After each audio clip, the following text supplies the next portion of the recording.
दोस्तों, आज भी हम ऐसे समाज में जी रहे हैं जहाँ आज भी लड़कों को ज़्यादा महत्व दिया जाता है। अधिकतर घरों में जब एक बेटी का जन्म होता है तब उनके घर के सारे सदस्यों में मायूसी छा जाती है। और दोस्तों, यह और कुछ नहीं बल्कि हम मनुष्यों की अज्ञानता है। लड़की को बोझ समझते हैं, परंतु आपको जानकर हैरानी होगी, लड़की का जन्म हर किसी के घर में नहीं होता, बल्कि उसी के घर होता है जो भाग्यशाली होते हैं और अपने पूर्ण जन्मों में पुण्य का काम किए होते हैं। और आज हम आपको इस वीडियो के माध्यम से यही बताने जा रहे हैं कि आखिर भगवान किसके घर में लड़की का जन्म देने के लिए चुनाव करते हैं। नमस्कार दोस्तों, आप सभी का फिर से एक बार हार्दिक स्वागत है स्वाति गर्ल ज्ञान यूट्यूब चैनल पर। और वो कौन से पुण्य कर्म है जिसके कारण व्यक्ति बेटी का माँ बाप बनता है, आइए सब मिलकर जानते हैं।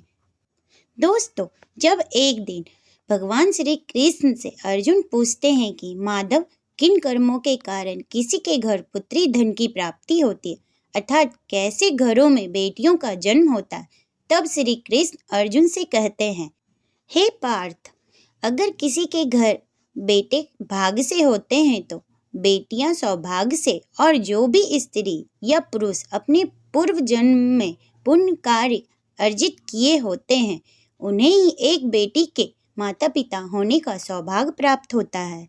बेटियों का जन्म के लिए उन्हीं घरों को चुना जाता है जो बेटियों का भार सहन कर सके, क्योंकि तीनों लोकों में स्त्री अर्थात बेटियां ही ऐसी होती है जिसका भार हर कोई सहन नहीं कर सकता। वह बेटियां ही होती है जो इस सृष्टि को निरंतर चलाए, मान होने के लिए अपना सर्वस्व निछावर कर देती है। हे अर्जुन, जिस दिन इस सृष्टि में बेटियों का जन्म लेना रुक जाएगा, उस दिन धीरे धीरे इस सृष्टि का भी अंत हो जाएगा। दोस्तों, भगवान श्री कृष्ण के इन बातों पर गौर किया जाए तो उनका कहा बिल्कुल सही है, क्योंकि बेटियां अगर नहीं होगी तो किसी का भी वंश आगे नहीं बढ़ सकता। दोस्तों, आपने भी कई लोगों को कहते सुना होगा कि जिस घर में बेटी का जन्म होता है वह घर स्वर्ग के समान होता है, क्योंकि बेटा तो केवल एक कुल को रोशन करता है, बेटियां तो 2 कुलों को रोशन करती है। माता पिता के घर वो बेटी के रूप में अपने उत्तरदायित्व का निर्वहन करती है, तो ससुराल आकर एक बहू के रूप में सारे कर्तव्यों का पालन करती है।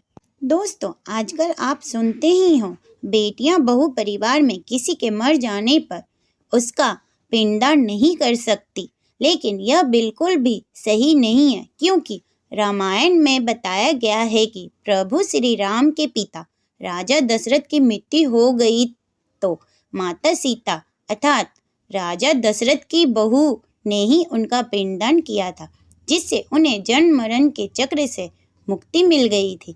इतना ही नहीं, हिंदू धर्म शास्त्रों में बताया गया है कि बेटियां भी अपने पिता के नाम का पिंडदान कर सकती है। वही अगर ससुराल पक्ष में कोई पुरुष नहीं है तो इस स्थिति में बहू भी पिंडदान कर सकती है। इसलिए दोस्तों, वह लोग बहुत किस्मत वाले होते हैं जिनकी घर में बेटी जन्म लेती है।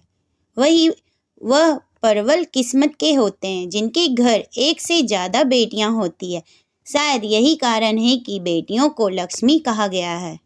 दोस्तों, बहुत से लोगों की सोच यही होती है, बेटी है तो बिना समय गवाए और पढ़ाई पे एक भी पैसा खर्च किए जल्द से जल्द शादी करा दो। लेकिन यह सोच एक बेटी के भविष्य को बर्बाद कर देती है।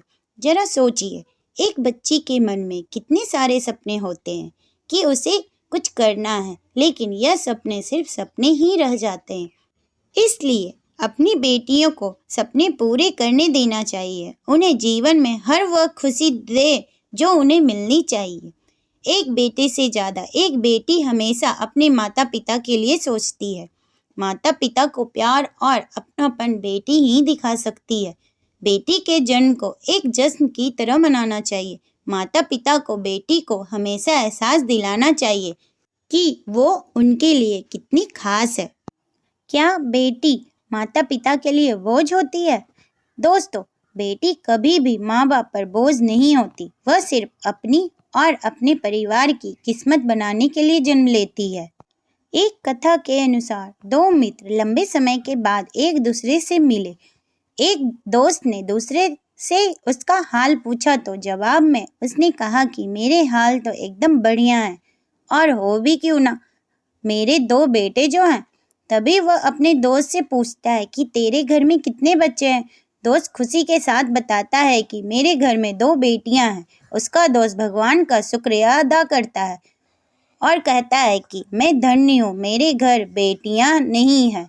यह सुनकर पिता की आंखों में आंसू आ गए। तभी उसकी बेटी पिता के मित्र से कहती है कि अंकल, भगवान हमेशा भाग्यवान को ही बेटी देते हैं, कभी गरीब को बेटी के रूप में माता लक्ष्मी नहीं देते। भगवान उसी को पुत्री का सुख देते हैं जिसके अंदर पालने की सामर्थ्यता होती है, जो गरीब होकर भी अपनी बेटी को पाल सकता है। एक बार स्वामी विवेकानंद वैष्णो देवी की सीढ़ियां चढ़ रहे थे। बगल से किसान अपनी बेटी को कंधे में बिठाए चढ़ाई चल रहा था। तभी स्वामी विवेकानंद ने कहा कि बाबा, आपकी बेटी का बोझा आपको लग रहा होगा, इसको मैं उठा लेता हूँ और माता वैष्णो के दरबार तक ले चलता हूँ। सबके सामने स्वामी विवेकानंद से कहा कि बेटी कभी भी बाप के कंधे पर बोझ नहीं होती। बेटियां अगर बाप के कंधे पर होती है तो वह हर बोझ को हल्का कर देती है। दोस्तों, बेटियां कभी भी धन की भूखी नहीं होती, वो तो सिर्फ मान और सम्मान की भूखी होती है। और अब जानते हैं कि कौन सा कर्म करने से बेटी के रूप में जन्म लेते हैं। अब सोचने वाली बात है कि कौन सा कर्म के बाद आप किसी के घर लड़की के रूप में जन्म लेते हैं और उनके घर के लिए लक्ष्मी का रूप साबित होते हैं। गरुड़ पुराण में बताया गया है कि जब आत्मा को नया जन्म मिलता है, तब आत्मा को शरीर के अनुसार व्यवहार में चलकर अपने कर्म करने होते हैं। शरीर के जरिए कर्म करके ही एक आत्मा अपने जन्म के उद्देश्य को सार्थक भी बना सकती है और निरर्थक भी। यदि कोई पुरुष महिलाओं का आचरण करता है, स्वभाव में महिलाओं वाली आदतें ले आता है या वही काम करना चाहता है जो एक महिला को करना चाहिए, तो ऐसे ही पुरुषों का आत्मा स्त्री का शरीर धारण करती है। वहीं गरुड़ पुराण में बताया गया है, यदि कोई व्यक्ति मृत्यु के अंतिम क्षण में किसी स्त्री को याद करते हुए प्राण त्यागता है तो वह अगले जन्म में स्त्री के रूप में जन्म लेता है, और वहीं अगर वह अंतिम क्षण में परमेश्वर का नाम लेता है तो वह मुक्ति के मार्ग पर चला जाता है। तो मित्रों, आज आपने जाना कि बेटी का जन्म किसके घर में होता है और कौन से कर्म करने से बेटी पैदा होती है। अंत में हम यही कहना चाहेंगे कि बेटी को कभी भी बोझ नहीं समझना चाहिए। बेटी भाग्यशाली घरों में ही जन्म लेती है। आज के वीडियो में बस इतना ही। आपको हमारी जानकारी कैसी लगी, आप हमें कमेंट में ज़रूर बताएं। धन्यवाद।